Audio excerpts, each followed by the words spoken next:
एक सेंटेंस है जो शायद तुमने बहुत सुना हो, फिल्मों में, अपने आसपास या किसी कुछ लोगों से। जॉइंट फैमिली में रहो, अकेलापन नहीं होता, सब साथ होते हैं। और एक बार के लिए ये सच है, लेकिन एक और सेंटेंस है जो शायद तुमने कभी ज़ोर से नहीं कहा, लेकिन अंदर से फील किया होगा। जॉइंट फैमिली में रहो तो हर फैसले पर कोई नज़र रख रहा है, हर चॉइस पे कोई ना कोई कमेंट कर रहा है। और ये भी सच है। और ये दोनों सेंटेंसेस एक ही घर के बारे में हैं, एक ही सिस्टम के बारे में हैं। आज मैं इसी सिस्टम के दोनों तरफ को दिखाता हूँ, बिना किसी साइड को हीरो या विलन बनाए। इसको मैं तुम्हें एक कैरेक्टर के थ्रू समझाता हूँ, सिंप्लीफाई करके। उस कैरेक्टर को हम बोलते हैं नेहा।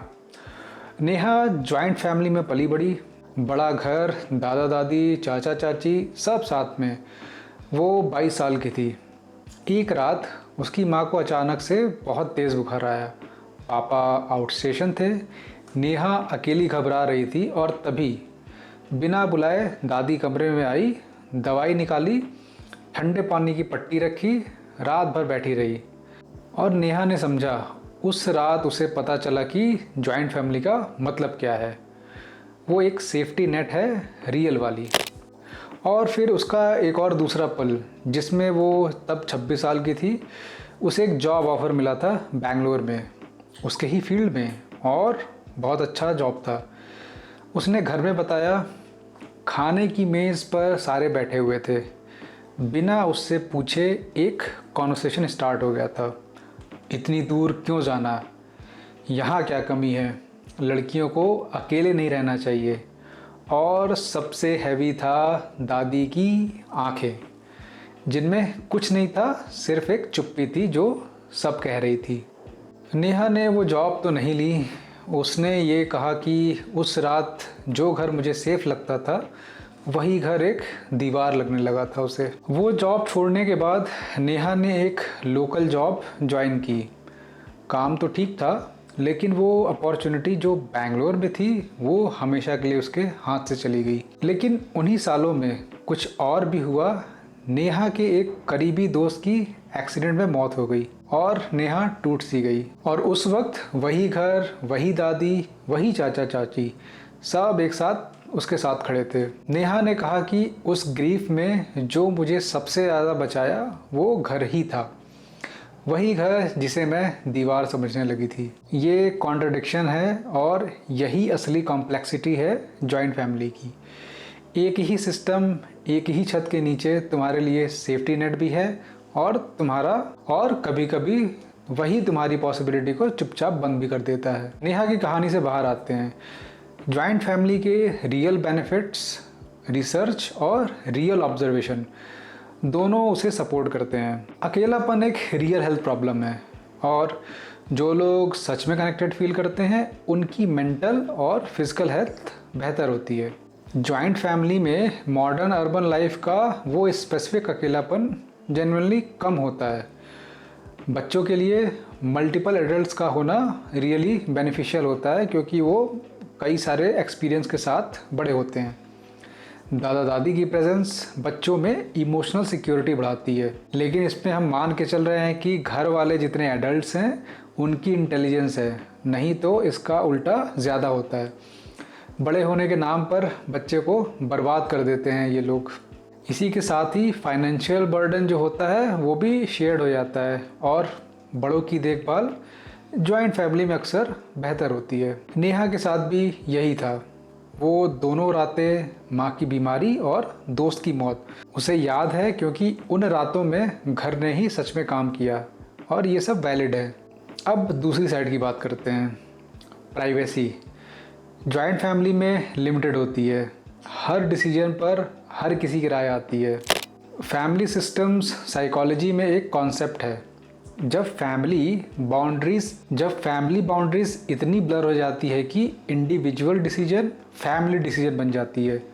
तुम्हारी शादी, तुम्हारी जॉब, तुम्हारे दोस्त, सब तुम्हारा से हमारा बन जाता है। नेहा के साथ एग्जैक्टली यही हुआ था।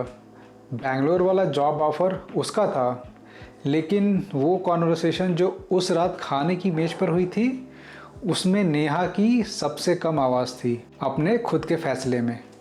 और कन्फॉर्मिटी यानी कंप्लायंस की कीमत जो कभी नहीं कही जाती।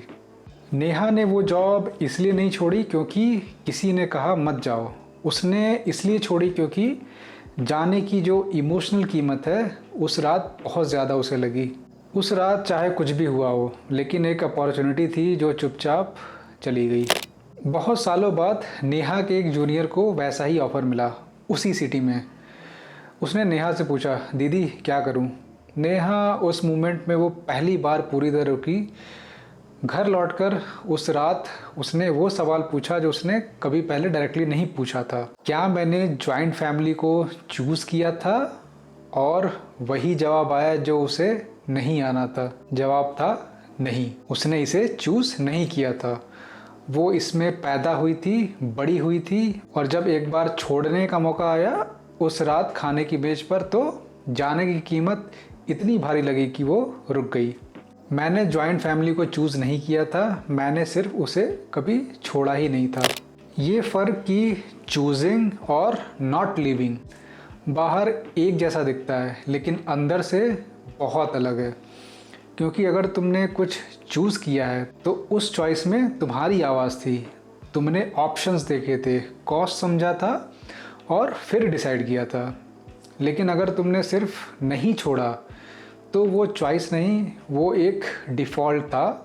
और डिफ़ॉल्ट और चॉइस दोनों में रहते हुए भी ज़िंदगी बहुत अलग फील होती है। नेहा ने कहा कि उस रात मुझे पहली बार एहसास हुआ कि मैं इस घर में हूँ, लेकिन मैंने कभी डिसाइड नहीं किया था कि मुझे यहाँ रहना है।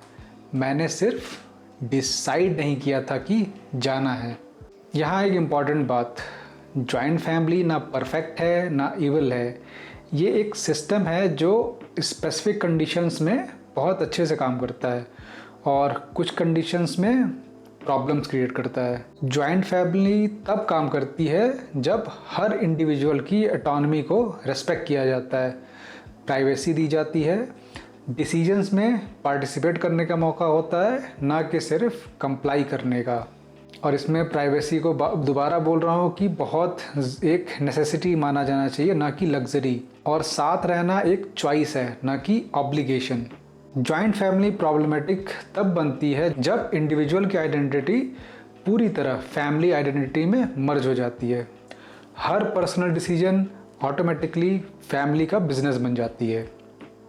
कॉन्फर्मिटी या यूँ कहें कंप्लायंस को प्यार का प्रूफ माना जाता है और डिसएग्रीमेंट को दुश्मनी। नेहा के घर में ये दोनों थे, एक ही छत के नीचे।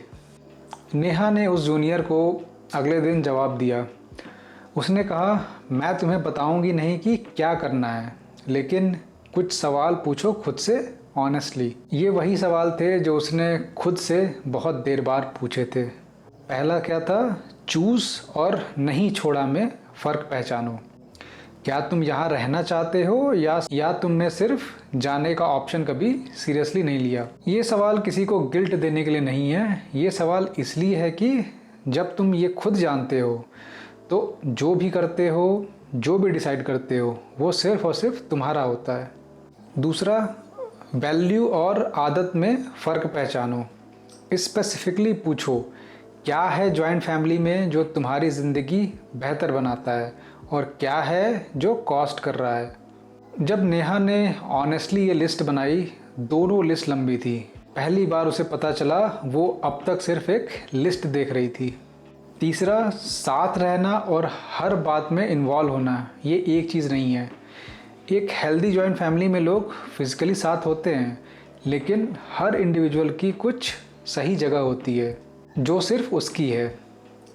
अगर वो जगह कम्प्लीटली एब्सेंट है तो इस पे बात होनी चाहिए।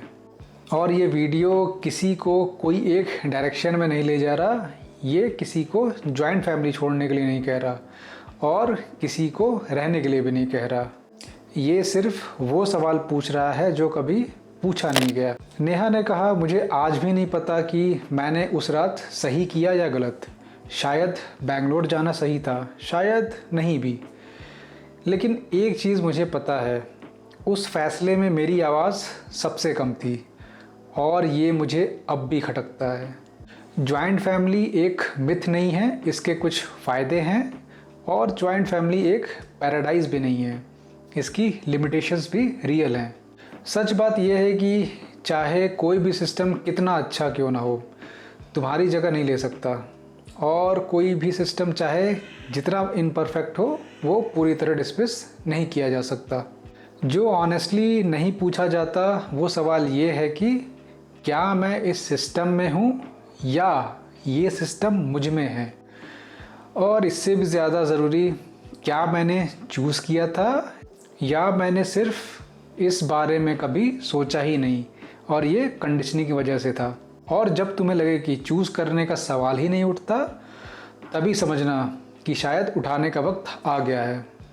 और आखिर में एक सवाल, अगर तुम्हें आज बिना किसी गिल्ट के, बिना किसी को हर्ट करने के डर से सिर्फ अपने लिए डिसाइड करना हो कि कैसे रहना है, तो तुम्हारा जवाब क्या होगा? और क्या तुमने कभी वो जवाब खुद से पूछा?